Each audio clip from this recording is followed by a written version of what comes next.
Episode 2 का अंत में आपने सुना आर्डन और मीरा को अब अपनी जान बचाने के लिए एक दूसरे के अजीब तरीकों पर निर्भर रहना होगा, जिससे उनके बीच का केमिकल स्पिल और गहरा होगा। अब सुनते हैं एपिसोड 3। अनपेक्षित खतरा। आर्डन और मीरा तेजी से अपने कमरे की ओर भागते हैं, लेकिन देर हो चुकी है। दरवाज़ा पहले ही टूट चुका है और एक नकाबपोश हमलावर अंदर खड़ा है। तनाव और घबराहट में आर्यन अपनी जेब में रखे रूबी क्यूब को तेजी से सुलझाता है। उसका गैजेट जोर से चिल्लाता है। खतरे का स्तर 9.8%, भागने की संभावना 2.1%। आर्यन चीखते हुए, मीरा, लड़ना एक तर्कहीन विकल्प है। हमें अपनी गणनाओं के हिसाब से छिपना चाहिए। लेकिन मीरा डरने के बजाय उत्साहित हो जाती है। वह हमलावर को देखकर चिल्लाती है। मीरा नाटकीय ढंग से नकाबपोश से कहती है, हे भगवान, तुम तो बिल्कुल मेरी डिटेक्टिव नॉवेल के विलेन जैसे दिखते हो।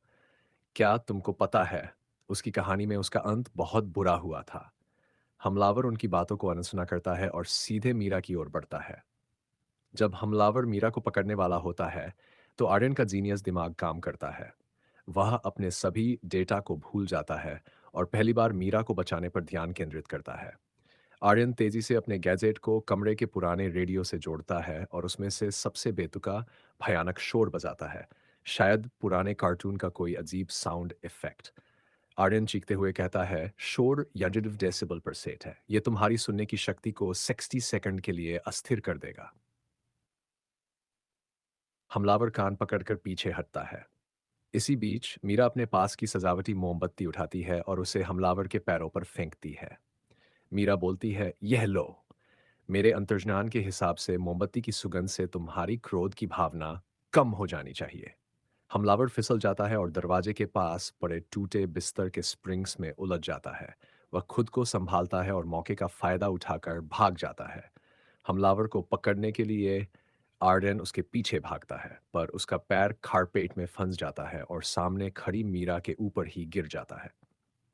हमलावर के भागने के बाद आर्यन और मीरा फर्श पर एक दूसरे के ऊपर गिरे होते हैं। कमरे में बेतुके शोर और टूटे हुए सामान की खामोशी छा जाती है। आर्यन पहली बार शांत है। वह मीरा की आंखों में देखता है।